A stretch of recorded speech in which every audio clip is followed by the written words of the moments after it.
All right. Settle in, headbangers and hairspray warriors. Welcome back to Rock Resurgence Radio, and buckle up because we're about to enter the Skid Row ring. That's right, Chad. Today's episode is a Clash of the Titans, a battle between Skid Row's self-titled debut, that album with anthems like 18 in Life and Youth Gone Wild, and the follow-up juggernaut, Slave to the Grind. We're talking glam rock glory versus a heavier, more pissed-off sound. Did the debut define an era, or did Slave to the Grind leave it in the dust?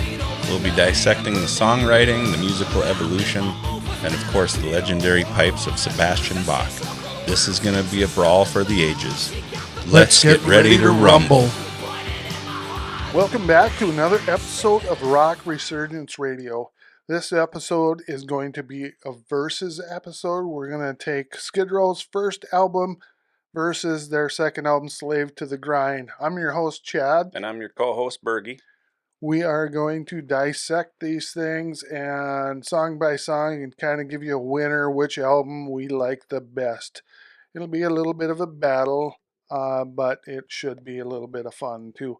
Hey, I always start out and ask you guys to like, subscribe, tell your friends, tell your neighbors.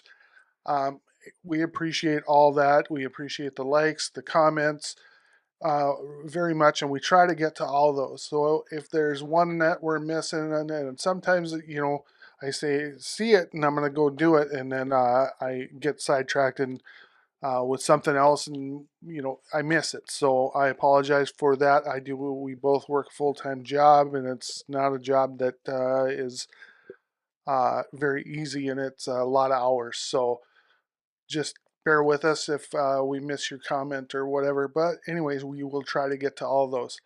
I'm going to let Bergie talk here a little bit. He's going to talk a little bit about Skid Row's history and how they got started. And then we'll get into the albums in a little bit. Yeah, so again, I'm just going to read a paragraph from Wikipedia. Skid Row, American rock band formed in 1986 in Toms River, New Jersey. Current lineup comprises bassist Rachel Bolan, guitarist Dave Sabo, and Scotty Hill, and drummer Rob Hammersmith, with Hailstorm singer Lizzie Hale currently filling in on vocals. And we'll get to a little bit of that here too. I think we'll have a little discussion about how we all feel about lead singers for Skid Row. Group achieved commercial success in the late 80s and early 90s with its first two albums. Coincidentally, what we're here to talk about. Correct. Skid Row 1989 and Slave to the Grind 1991 certified multi-platinum, the latter of which reached number 1 on the Billboard 200, so Slave to the Grind. Those two albums also produced some of Skid Row's most popular hits both in and outside of the United States, including 18 in Life and I Remember You, which peaked in the top 10 of the Billboard Hot 100. And other charting singles such as Youth Gone Wild, Monkey Business, Slave to the Grind, Wasted Time, and In a Darkened Room. I'm going to just leave it right there because we're not going to go any further than Slave to the Grind today. Right. We Subhuman Race came out after that, and Chris and I are kind of in the same boat. It's decent. It doesn't have songs that grab you like the first two albums do. It's a little heavier, a little different sounding, and we both think the album's decent. It's just not near as good as the first two albums, therefore we're just gonna kind of leave that one off to the side. Yep. And they have, looks like, 6 albums. Their most recent one, The Gang's All Here 2022, with a new lead singer, Eric Gronwald. Yeah, Eric Gronwald. Gronwald. Yeah. Anyway, sorry, Eric, if we're pronouncing it wrong. That's okay. And he's out. He's out. He was diagnosed with some form of leukemia in March of 2021, and he's been dealing with that. And so they've had a guy filling in. He did the album. Yep. But and they're on tour right now, and he is taking time off, and he's no longer going to be in the band. And they got Lizzie Hale filling in until the end of the tour. And then we'll see what happens. Should we just talk about this now? Let's talk about it now because it's in my mind. We're big Skid Row fans. I mean, I absolutely love their first two albums, and Ditto. I think Sebastian Bach is one of the all-time best frontman. I've seen him with Skid Row and Pantera open for him. Uh, so good. I mean, Pantera blew the roof off that place. Um, and Skid Row came right behind it and did the same exact thing, just blew the roof off the place. It was one of my favorite concerts of all time. And Phil Ensemble with Pantera, he's a great frontman. But I tell you what, Sebastian Bach with that big, tall presence, that long blonde hair, I mean, he just looks the part, sounds the part, and delivers on stage every time. Yeah, can sing like nobody's business, as far as I'm concerned. Yeah, his voice is second to none. He's We've one of all my, got, yeah, older and fatter and whatever the case is. He does have a solo album coming out in July, I believe, and we'll maybe do a review on that on one yeah. of our He's episodes or released something. 3 songs so far, and he just released another song, which I don't know if you've listened to it. It's pretty doggone good. Yeah, Yeah, we we are big Sebastian Bach fans, and a matter of fact, I'll just go out and say it that once he left the band, I really lost track of what they're doing because I didn't want to hear it without Sebastian. And some people think that's bad, some people, but I think if you talk to Skid Row fans, you'll find a lot of that people just kind of went, well, without Sebastian, it's not going to be the same, and it's not. Eric Gromwell, they did a video of him singing "I Remember You" and Sebastian singing it, and he does an excellent job. Don't get me wrong, but it's still just Sebastian's voice that everybody wants to hear back in that band, yeah. I watched a whole YouTube video on those two guys kind of versus each other, and they right? that's probably the same thing you're Yeah, talking about yeah. yourself. I just watched the one, but And yep. I just recently watched this other one. It's a half-hour show. I can't remember the gal's name. Maybe I can put a link in here or somewhere. But she's like a vocalist, Oh yeah, I know who you're talking and about. Dark-haired girl. yep, Yep. and she just listens to them sing, and like Yeah. literally She she will she go, dissects it. yep, she goes, 10, 15 seconds into the song, and then she'll pause it, and she'll She'll talk about rewind it. it and Yep. talk about it. And Yep. man, I Remember You was the song, Yep. and I just get goosebumps listening to that song. Unbelievable. All right. Me And, too. and the way he sings, not just on that song, but I'll go out on a, well, it's not going out on a limb. I know I have more Sebastian Bach solo albums than I do have Skid Row albums. Right. Yep. And I he guarantee has, I don't well, yeah, they're in my whatchamacallit, but I don't listen to them that often, but I never listen to the Skid Row after Sebastian. yeah, So yeah. Apocalypse Now was a live one. Yeah, yeah, yep. I Angel remember. Down was an awesome one from 2007. Bringing Bach alive, Yep, another good one. Yeah, Give 'em Hell. yep. And now this Kicking and Screaming, that was great. That's 5. And then the new one that's coming out. So that'll be 6 Sebastian Bach solo albums that I have right. versus 3 Skid Rows, maybe a greatest hits too. So 4. Yeah, yep. An essentials or something. Yeah, Yep. And we're going to talk about this because we're very passionate about this. And I've done a little research on kind of why they kicked Sebastian Bach out, and you get one story here and one story there, and it's just something happened around Thanksgiving. Sebastian Bach called and made some comments on one of the guys' messaging machines, and I heard that was part of the deal. But the biggest part of the deal, I think, that I've done in research was they were pretty popular, and Kiss wanted them to open up for them, and they talked to Sebastian Bach. Sebastian Bach agreed to open for these guys, and he brought that back to the band without asking the band, and then he brought back to the band, and the band basically says, "Why are we opening? We're big enough. We can headline these shows. So why are we going back to an opening band?" They felt like we were going backwards. Well, I'll tell you what. You open for Kiss, you're going to expose yourself to a lot more fans for that sure. way. So, in my opinion, he should have asked the band for sure. They should have discussed this before anything was agreed to. Yeah, can't we all just get along? These guys could have been Oh my the God. Rolling Stones as far as I'm concerned. I mean, Right. They're just too good they're too together. too good together, right? With a part, uh, and I don't know who wrote all the songs. It sounds like Dave and Rachel Rachel Bolan, Bolan yeah, wrote most of the songs. But you know, that's what doesn't matter. You're just not the same without the singer. Let me just plead right now. Bring yeah, him back. I know. Well, Get over the little pettiness. It's been 25 years or if whatever it's Axel been. and Slash can get back together and go on tour with Guns N' Absolutely, Roses, anybody should be able yeah. to. I mean, Because to me, this little stuff, and I don't know, there's probably more to the story I'm than we sure know. And, we're just a little podcast with a few followers. But I want the world to know that I want these guys to get back together and tour so I can go see them again because they are excellent in concert and they do well. And I want Sebastian back in there like 98% of the rest of the fans. They yeah, for want sure. Sebastian Bach in there.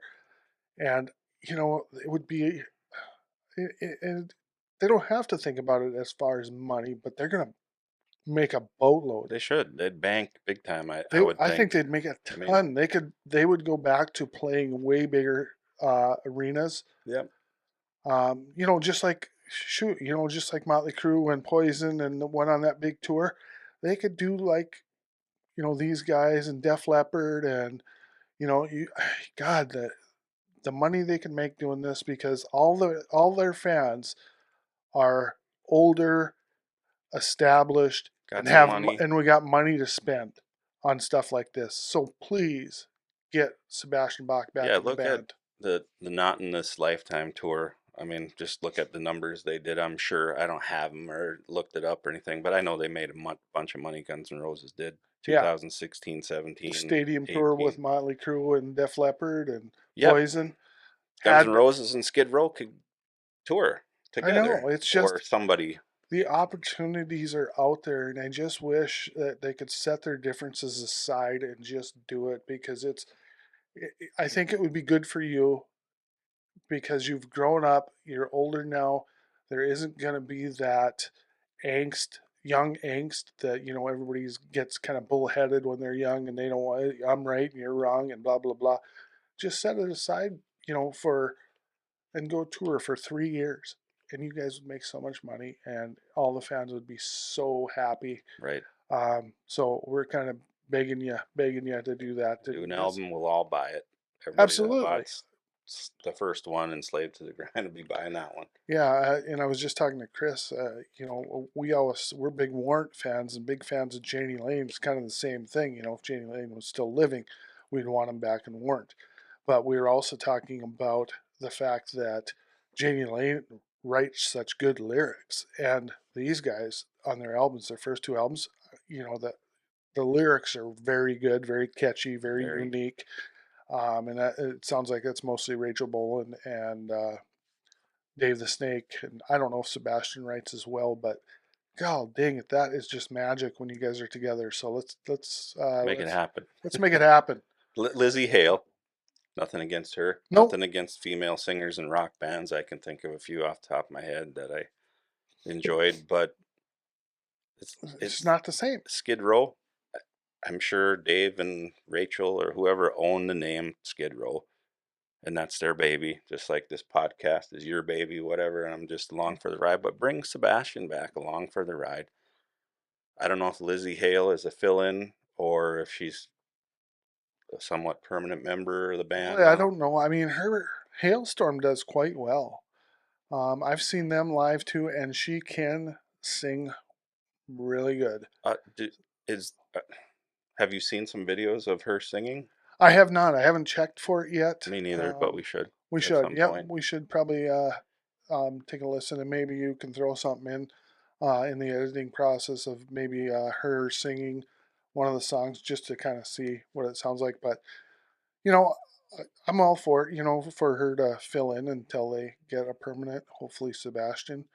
Um, you Right. know, I mean, because she can really sing really really good, and I think she'll do a great job.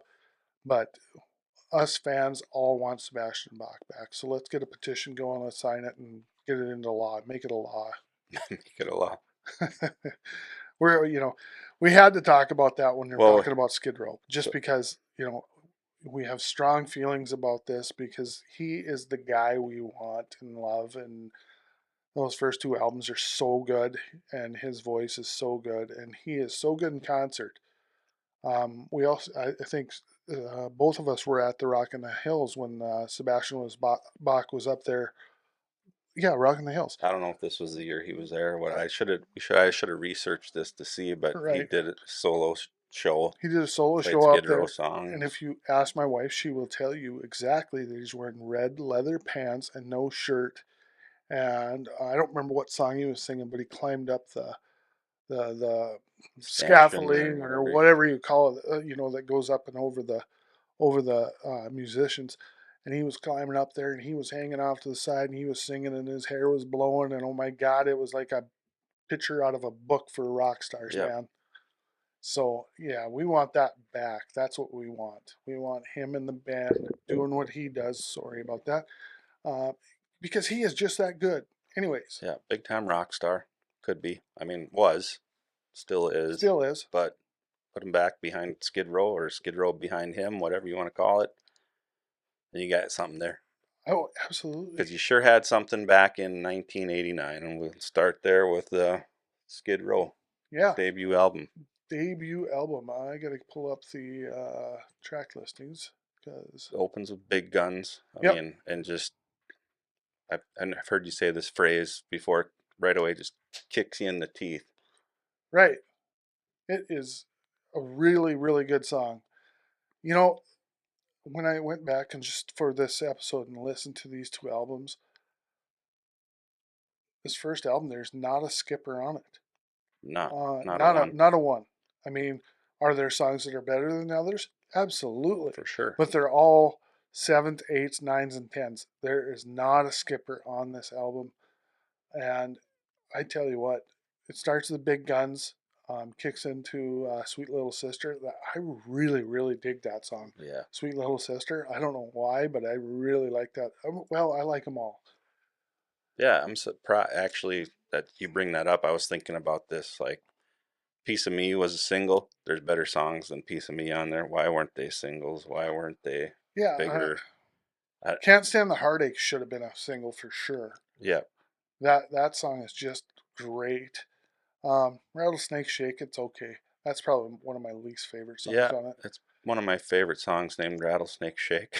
It is probably There's my roughly favorite. like three songs that are called Rattlesnake Shake, at Yeah, least, yeah. that I can Motley think Crue of. does one, don't they? Yep, and there's another one. I can't think of it right off Yeah, the top of my head, but yeah, yeah. That would be my. This would be my favorite one, but on this album, it's probably not my favorite song. definitely. The big hits, 18 in Life, Youth Gone Wild. That Youth Gone Wild, man. That's oh man. That's what got me into Skid Row. Yep, that's the first song I heard. That is the one that got me into them, and I went. I can remember the day that I don't remember the exact date or anything like that, but I can remember the first time I heard this. I was sitting on Main Street in Rolette, North Dakota, my hometown, and we were sitting up. We always park up in the parking lot and hang out and talk and whatever, drink beer, and somebody has a stereo playing or whatever. And my buddy Troy and his wife, it was his girlfriend at the time, wife to be, pulled up, and we were chit chatting, and he goes, "Hey, I got this new band." I was like, "Oh yeah, what's the name?" And he said, "Skid Row." And that night we cruised around and listened to it, and I thought, "Holy crap, this is awesome!" I went, "These guys are gonna go huge," Yeah. because I said this, and it was the first album, and it was just every song I was just listening to it, going, "Holy crap, this could be a song on the radio." Boom, this could be a song on the radio. I was like, "This is gonna be huge." Hmm. So yeah, that was the first go around with that, and then you kind of hear. I did, back in the day, I didn't listen to radio. Well, I still don't. I don't really. Sorry to radio Yeah, people. I don't either. I don't listen to it because I got so much music of my own on my phone. I instantly jump in, plug it in my phone. I was saying back in the day when I didn't. I had a tape deck or a CD player, one of the two. I think it was a tape deck at that time.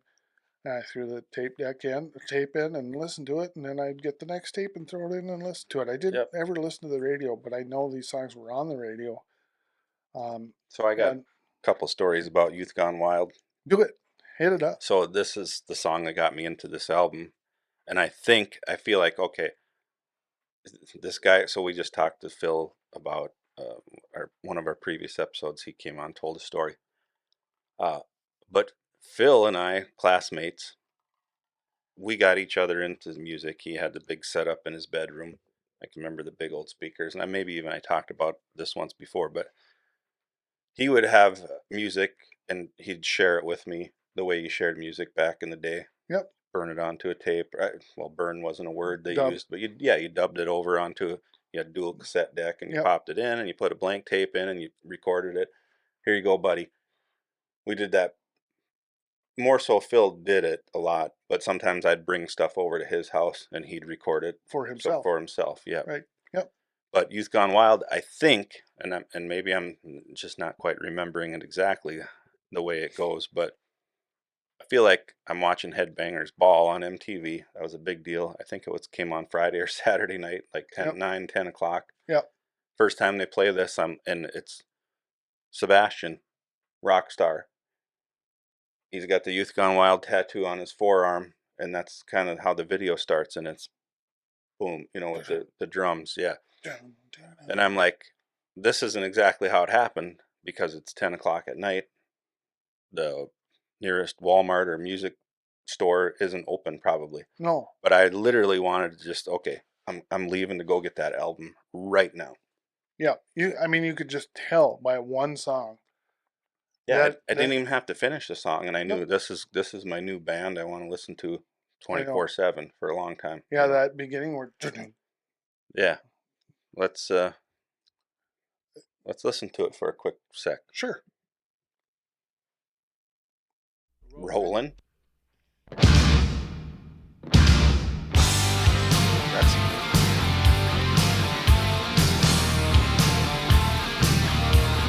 That's literally all I need to hear to know. That's good. And then you're going to hear the scream. Wow. I get goosebumps. I know. Just thinking of it. Since I was born, they couldn't hold me down. Another misfit kid, another burned out town. And so we're the same age. This is 89, so I guess I don't know. 17, 18. Yeah, 17. Depending on what month it came out. Yeah, when did this come out? Just real quick. Released January 24th of 89. So I was still in high school. We were 17. Yep, 17, and I just, this is the stuff right here. Yeah. Another quick story about Youth Gone Wild. Well, little backstory. So I was really big into audio video stuff. Me and my friend Tim, and he's gonna kill me if I play this, but I do have it somewhere and I'll find it, and I might put it in here. But we used to always make videos. My grandpa had this great VHS camera. I mean, it was this big. Basically, it was a VCR in a bag that you carried around on your shoulder. I've seen those. You plugged it into that and you made videos. Grandpa bought it for home movies. Take pictures of the grandkids and his kids and Christmas time. I mean, got tons of Christmas videos that were recorded on this same exact thing. But Tim and I would always take it and we'd go make videos. And then we'd dub music over them. I have a video of Youth Gone Wild, and it's like me and my buddy Doug and Tim, and we're driving around town in the car, with the music blasting in the background. Right. And I'm sure we're listening to the same music, but we take and turn the volume down and then dub in the song. Okay. So then interspersed in this video is I can remember a specific scene in this video we made, and we're in this old house and Doug's got his shotgun. And they were all, everybody hunted and fished and that kind of thing. So everybody had a gun. But we go into an old abandoned house and we busted up. Oh boy. Yep. No big deal. But I'll try to find it and put just a little clip in here right about here. Now. But that's the song that's playing in the background. And Youth Gone Wild, it's a rebellious anthem. Yep. Gets you going, like gets the juices flowing for a 17, 18-year-old kid. Yeah. And it's funny because I think about this a lot. That music of this hair metal of our genre It was all about, it was a, you know, kind of rebellion, party, uh, sex, drugs, rock and roll. It was all that stuff, you know. And when the grunge came out, it was just like really depressing. So our music, I thought, was very upbeat, made you want to get up and fight against authority and blah blah blah. Yep. But it was a fun music, and you know, it's just Yeah. totally changed in '92 when the grunge took over. It was just a whole different vibe. It was just almost depressing, but I like some of the bands that came out then too. But Skid Row of the '80s are one of my all-time favorite hair bands. Just side note, off the topic, and we should stay on topic. But have you heard a song called "American Hairband" by Tough? Absolutely awesome. Okay, right, great song.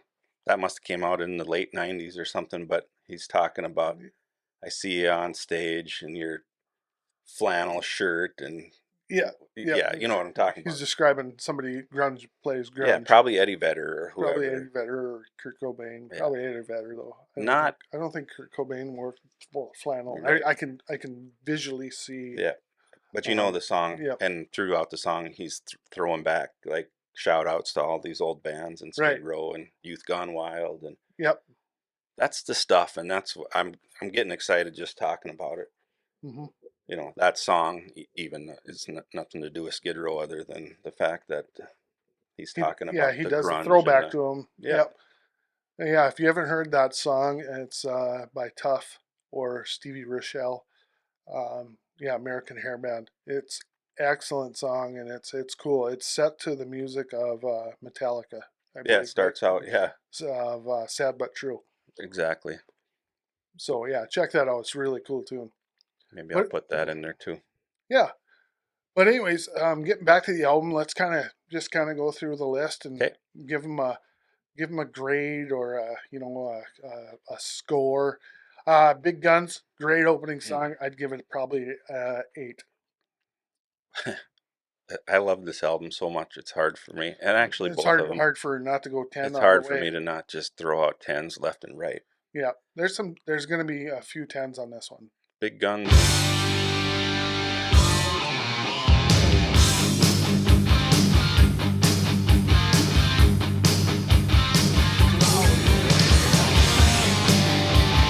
The lyrics to start.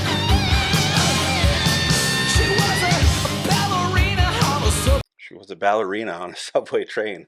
Yeah, I mean, Stiletto heels and a candy cane. who writes these lyrics? Rachel Bowen and Yeah. Dave the Snake Sable write those lyrics. Just if you haven't listened to Skid Row, I mean, you just gotta listen to them and listen to the lyrics because they are amazing. They're cool and they're amazing. 10. 10? You're gonna go I'm 10? 10 right off the bat. I know. I mean, love it. They could probably all be 10s except for Rattlesnake Shake. I'd probably give a 7. Even that's good, but Yeah, but it's not great. God, it all 9s and 10s probably. yeah. Okay. Sweet Little Sister, that's a 10 to me too. I love that song. Yeah. Can't Stand the Heartbreak, that's a 10 to me. Piece of Me, that's probably a 9. Can't Stand the Heartache. Oh my God. Can't stand the heartache.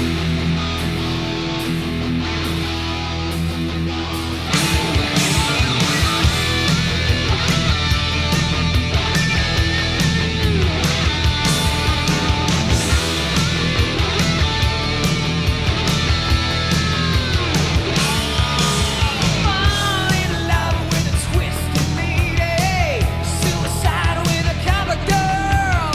Spin on your tab and you got stuck paying the price. Sound kicking down. Good stuff. Yeah, we're gonna edit that stuff in as my mouth is moving, singing the words, and it's gonna Yeah. be totally off. That's I don't okay. care. That's okay. Yeah, I'm just like, oh God, this album gets me excited. I We love can it. even take out the us two looking like Beavis and Butthead over here, Jamming. you know, Oh. and just I'll put the album in the background or something.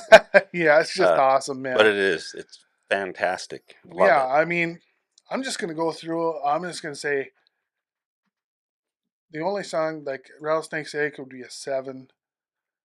Here I Am would probably be an 8. Making a Mess would probably be an 8. I Remember You 10. Midnight. Uh, that was a tough one because it's kind of like a bonus song. Kinda. Yeah, but remember we talked about that. Wasn't there an alternate song for this? On the next Oh, album that's on there the is. next album. Yeah. Yeah. And Um, they're actually, I just on their Wikipedia, there's an anniversary edition, which I don't think I have, but I'm going to have to check it out for sure. But it's got a bunch of live songs on there, and there's a Kiss cover, Cold Gin. ooh, I like that song. Yeah. I haven't heard that one either. This song I'm not familiar with. Forever is the 12th song on the deluxe anniversary edition, Okay. but it looks like a bunch of live songs from 1989, like April. Well, So that is definitely on my find list and definitely, buy list. yeah, add it to the list for sure. Absolutely. Midnight Tornado, 7, I would give it, but I'm talking the rest are 9s and 10s. Yeah, it's so hard to pick. Yeah, there's a What lot of would, 10. what would be your favorite song on that album? Well, I'm a huge ballad guy, and I remember you, like I said when we were talking about the vocalist that did the video. But almost every time I can listen to the song and not get chills. But if I'm in the right frame of mind and I put this song on, I get goosebumps. No kidding. Like Yeah. the composition of the song, from the vocals to the the guitar intro to the way the song ends with the big notes, and for sure, okay, favorite song, Youth Gone Wild holds a special place in my heart, being the first one that I heard, and it's more of a rocker for sure. Big Guns I like, Can't Stand the Heartache. I can't pick a favorite. I mean, if I have to, like I did, I already said I Remember You's going to be my favorite, Okay. but as the rest of them are all just I that mean, they're close just, yeah, behind. they're just sea hairs It's behind easier it. for me to pick my least favorites, and I'm on the same page with you. Here I Am. Nah, that's a good song too. Well, they're all good. Um, But yeah, if I had to pick ones that are not 10s or 9s, I think it's Making a Mess, Here I Am, Rattlesnake Shake, Rattlesnake Shake, and maybe Midnight. that last Midnight Tornado. Yeah, But the rest are all 9s and 10s. I mean, they really are. And I think if I had to pick one song off of this, oh man, that would be I think 18 in Life for me would be the one. If I had to pick one, but I mean, I like Piece of Me too. Boy, that's yeah. a good one. 18 in Life got so much airplay and still does for certain things, and It's boy, it's good though. it is Man, good. it's good. You It's know, great. oh man, yeah. I that would be probably that would probably be my favorite, and then Youth Gone Wild because that was really the kind of beginning for me too. And I Remember You, one of the best ballads of all time. 11 songs, 39 minutes and 28 seconds of just pure gold to me. It really is, and if I'm gonna have to if I gave the whole album a grade, I'd give it a 9 out of 10. It is just simply absolutely solid from beginning to end. Yeah. There's no skippers. Even the songs that I said were so, I still like them. 9 out of 10 is almost not generous enough, but I'll be there with you too. But it's near perfect to me. It It's really it's is. 9.75. I mean, Yeah, I mean, if it just had just a couple more songs that were a little better, Making a Mess, and the ones we talked about, I would give it a 10. But I just have to go with 9 because there's a couple that are not. There's very few albums I think that are 10s. yeah, I could name you off a couple that I would give a 10 would be like Appetite for Destruction, Back in Black, yeah. Black Album by Metallica. I mean, those are, probably 10s, Okay. but this is right up there, Yeah, you know, no doubt. so Moving on. moving on, let's go on to Slave to the Grind. It is a great album also. Came out in June of 91. And they did some touring with Pantera, and I think that is what had a little bit of an effect on them because this one's like the intro said is a little more pissed off Definitely and heavier. definitely a little bit heavier, a little more rocking. Um, you know, you can like it or not like it, you know, but and I think they graduate, even Subhuman Race, the next one after this, even is a little bit heavier than this one. It's kind of like what Pantera did. You know, they started off the Cowboys from Hell. Well, they have a couple of 80s albums. They were Yeah, they actually a were hair actually band. a hair band. They Yeah. were actually a hair band. And then they, you know, Cowboys from Hell just totally changed it and it was heavier. And then every album after that was just a little bit heavier for them as well. But this one starts off with probably my favorite song on the album. Monkey Business. I love that song. I really do. I really, really like that song. Yeah. So that's that. I'll tell you right off the bat, that is my favorite song on the album. That's a 10. Good lyrics in that song Yep. too. Let's have a listen to this wailer. Absolutely. I just love that. Mm-hmm.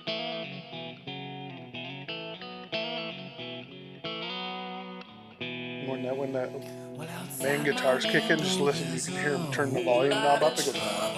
Yeah. It's cool. And then it's gonna kick you in the nuts here pretty quick. Yep. Social circumcision. I can't close the closet on a shoebox full of bones. Yeah, right there. Come on.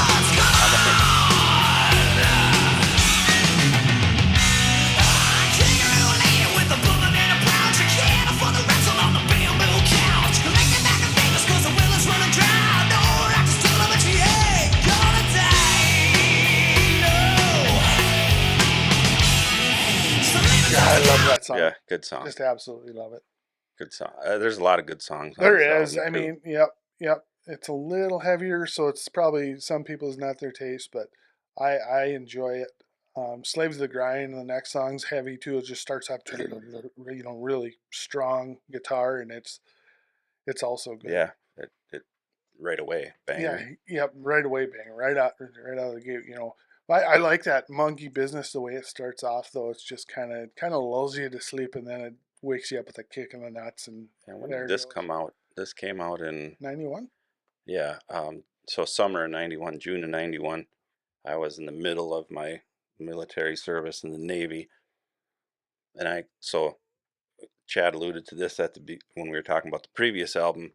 This album came out with two different versions, and I go, you know, we're out at sea. I'm in the Navy, so Yep. It's whenever I can get to port. I met my ship here. Gosh, we were in the Mediterranean Sea, but I think this album came out while we were in port, so I was able to go pick it up right away. But I went to Walmart or whatever and bought it. Yeah. This is about the time where they started out. Walmart started putting out like cleaner versions or Yeah, you couldn't edited. get the ones with the swear words on them. So I didn't know that at the time. Yeah. But I learned to be careful after this, and made sure. I want the ones that say I want the explicit lyrics. Like, give me the raw, real, how the artist intended to put it out. You know, when they put that parental advisory on there, that helped me pick out albums. I mean, thank you for doing that. Yeah, appreciate it there, Tipper Gore. Yeah, Tipper Gore. You made it a lot easier for me to pick some albums. Isn't that the truth, though? I'm like, it looks okay. Yeah, it's got the parental advisory. It's got to be good. Oh, right. This is where I'm going to play the Ode to Tipper Gore song from Warrant in the background. Yeah, that's great. The good news on that front is this did give me a great song. And I think it was a B-side to one of their singles. And so maybe that's where I first heard it. Maybe it wasn't that I picked this up at Walmart, but I feel like I did. So I pick it up, and song number 6 on it is called Beggar's Day.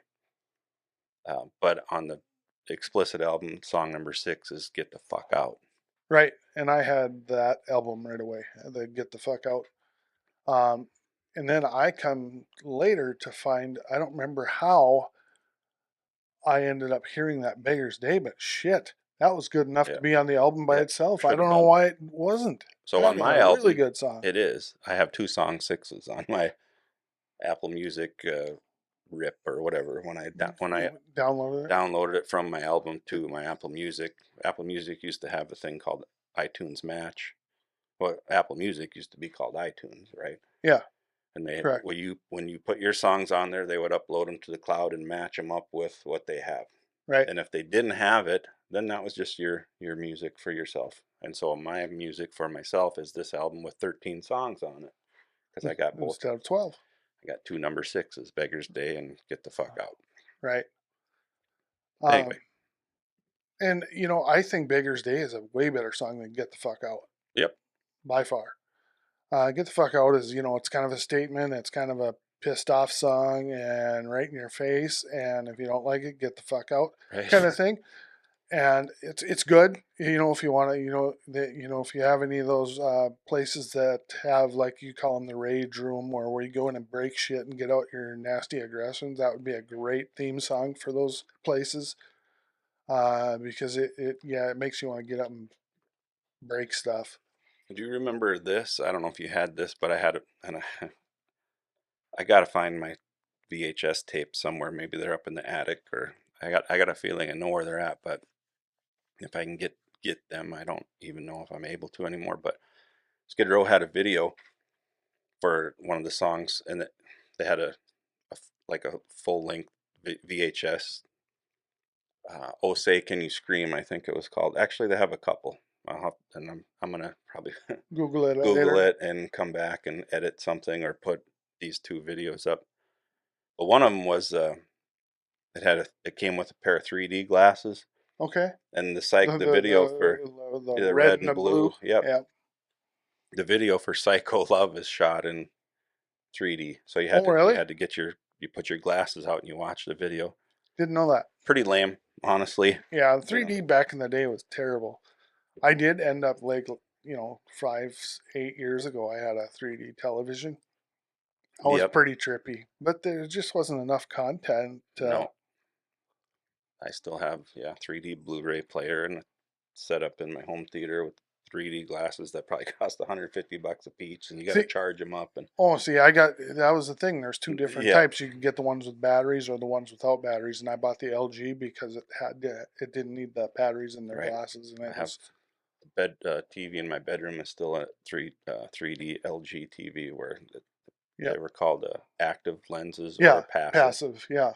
So those are the passive. Anyway, now we really got off topic. Yeah. But Psycho Love, I was getting to, is not one of my favorite songs on the album. No, you know, and that's the thing about this album. It's I'll just go ahead and say it. I think the first album's way better. Well, not way better, but it's a better album. There's just more songs on here, and like most bands, you know, the first album typically is the best album because they probably started 3-4 years before that album before they got discovered, and they had things polished, and they had 3 to 4 years to write those songs, so they could tweak them here and there and make the first album just kick ass. Yeah. And then the record label wants a second album as soon as possible, and you don't spend as much time on the next album. But they got some really good songs on here. But they also got some that, you know, I'm not crazy about. You know,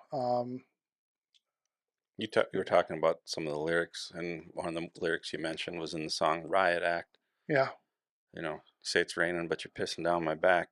yeah, I love that song. Yeah, that's not one of my favorites on the album. It's actually looking at it, it's a 2-minute 40-second song. Yeah.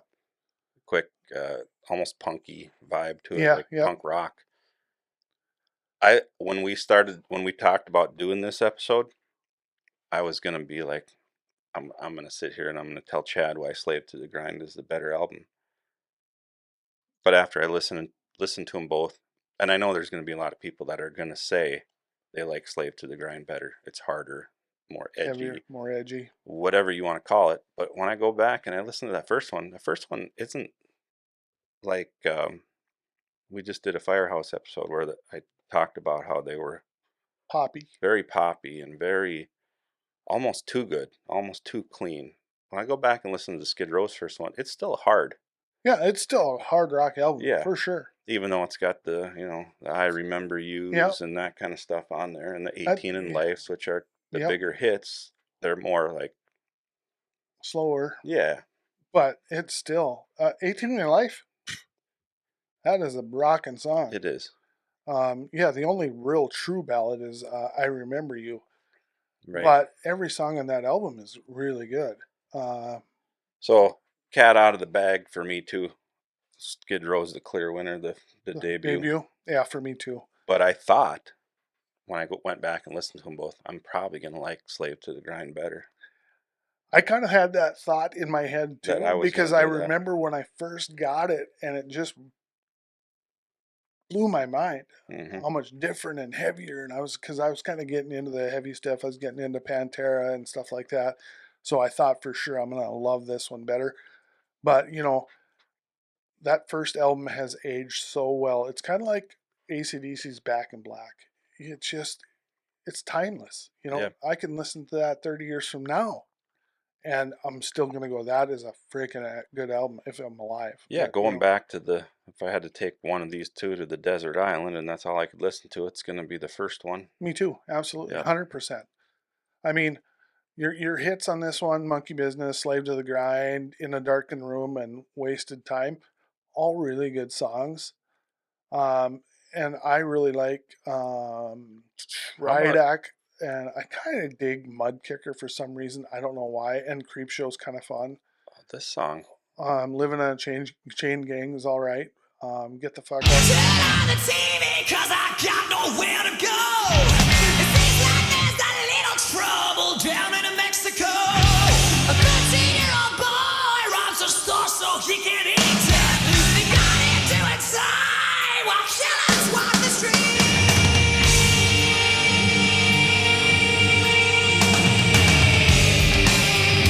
So back in the day, you'd flip over the cassette. That's the first song on the second side, right? Mm-hmm. Good start to the second side Yeah, to me. I like that song. I do too. Yep. I like Creepshow. I like Rydak. I like Mudkicker. Not big on Psycho Love or Get the F Out. Quicksand Jesus. I can't remember that one Yeah, too well. it's okay. It's okay. It's a It's little slower, right? It's a ballad type. Yeah. Really good song.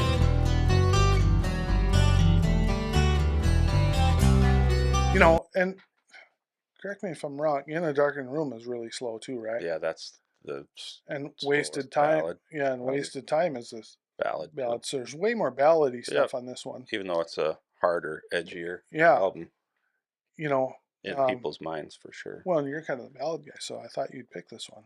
Yeah. Overall, I mean, What I Remember You from our ballad episode is my number 2 ballad of all time, and it could have easily been one. Yeah. But to me, they don't have Yeah. another one. They don't have another song that's even close to that as far as the ballad goes. Right. I agree with that. If they get Sebastian back and they put out another album, maybe they can make another great Maybe ballad. there's another I Remember You out there, but it wasn't on Slave to the Grind. No. So I think I gave the first album a 9 out of 10. I think I would give this one probably 7.5, probably. There are songs that are 10s on there. Monkey Business, I think, is a 10. Slave to the Grind, that's probably a 9. I think Monkey Business would be my only 10 on the album. Yeah. I like it as a whole. I could listen to it from start to finish. Yeah. Wouldn't kick out any songs or. Yeah, there's no skippers. They're all decent. Yeah. They're just not as, like I had 4 or 5 10s on the first album, and this one I got 1. And that's just Monkey Business, and the rest are kind of whatever. They're 7s, 8s, 9s. But yeah, overall, I just think that first album, it's hard to beat it. It really is. It's so good, beginning to front. It's one of those ones like the AC/DC Back in Blacks, and it's kind of one of those albums. And this one just isn't there. Yep, and I knew, so I can remember this and thinking, that's great. I love that Skid Row debuts their album at number 1 on the Billboard 200. Sold 134,000 copies in the first week. I'm like, yes, finally, my boys, my band that I loved, from way back in the day, granted it was 2 years earlier or whatever, is they put this out and they're at the top of their game. I can't wait to see what the third one's going to be and the fourth one's going to be, and it just kind of disintegrated as far as I'm concerned with no Sebastian Bach. Yeah.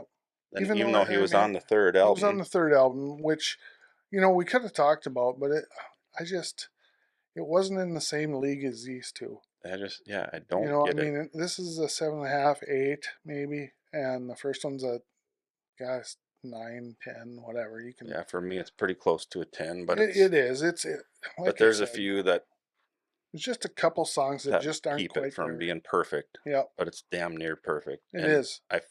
feel that way a little bit about the second one. I feel like it's more like, I think Chad said 7.5, 8. More of an 8.5 to a 9 for me. Like if this was the only two albums they put out, God forbid they got blown off the face of the earth, and this was the only two things I ever heard from Skid Row, I would live and die a happy man to have those two albums. Absolutely, and they're both really good. Yeah, this is probably an 8er, and the other one's a 9, because there's really no. I don't skip any of the songs when I listen to either of these albums. So they're the songs that I don't find as good on the Slave to the Grind are still good. They're just not as good as some of the lesser songs on the first one, you know. But I don't know. You can't go wrong with the first two Skid Row albums. Is basically what we're trying to tell you. Roadkill was the name of the VHS 3D video album, I guess they called it back Oh, then. okay. Roadkill. Oh Say Can You Scream was the other one I was thinking of. I think I did say that. Yep, you did. And then they had another video album called No Frills Video with their 5 singles from Slave to the Grind. They did videos for each of those songs. Monkey Business, Slave to the Grind, Wasted Time, In a Darkened Room, and Quicksand Jesus Hmm. were their 5 singles. Oh, I didn't know Quicksand Jesus was. Yeah, kind of thought so. But anyway, clear cut winner again. We both agree. Yeah, it's got to be the debut album. It's Yeah, just that good. It really is. Um, we both agree, and I think I think most fans would probably agree. I don't know. I think they're going to have some fans that are going to be I, like, I would say it's probably 70-30. yeah, there's going to be I like them harder. Yeah, But again, going back, I think there's some hard tunes on that first there album too. is. There really is. But yeah, we have a clear winner in the debut album. We like doing these verses because, the one thing about us is we do have day jobs and we do work long hours. And I like this because it gives me time to go back and rediscover these bands that I love so much from the 80s and 90s. So I get to go out there and I sit in my car and I listen to them or on my headphones, and I get to rediscover these guys, and it's just fun. I love doing that because some of these albums I probably haven't listened to in 20 years. Yeah, These guys I've listened to because I do go back to my hair bands, but God, a lot of times it's Warrant and Black and Blue and Skid Row, and so I'm kind of anxious. There's going to be some more kind of stuff that wasn't as big and wasn't as recognizable, like our Hidden Gems yeah, album. Maybe going into some of those in a little more detail and just going back and listening to them because it's fun to do that. for sure. And so, yeah, like you mentioned, the versus videos are a lot of fun. And this is, I think, will be our 4th one in a row Yep, yep, episode. That's a versus episode. yep. I think But yeah. we'll No, do some other stuff too. yep. The next one's going to be an album review. So stay tuned. But I think is that about it? You think? Yeah, I think we can wrap it up. All right. Skid Row debut, winner, chicken dinner. Yes, Skid Row debut wins it all, takes home the cash and the prizes and the Parting gifts for Slave to the Grind. parting gifts. Yes, they get second place, which is no slouch. No. Anyways, if you like our stuff, like, subscribe, tell your friends, tell your neighbors, tell whoever you want. We do have a merch store out there, and it is in the link. There is a link in the description. I know a couple people have taken advantage. Thank you, Robbie, Craig. I know you guys bought some stuff. Robbie's wife bought. Yeah, Sure. Robbie's wife. I think I seen there was two Kirsten. things there. So I appreciate you guys. I think there's some pretty nice stuff out there, so go check it out. The link is in the description. Again, thank you for watching. This is Rock Resurgence Radio signing out of this Skid Row battle. Thanks for watching. Thank you so much for joining us today. We really hope you enjoyed our content. If you did, please like, subscribe, share, tell your friends. We'd greatly appreciate it. Links to everything we discussed will be included in episode notes. Feel free to check those out as well. Until next time, stay golden, Pony Boy, and rock on.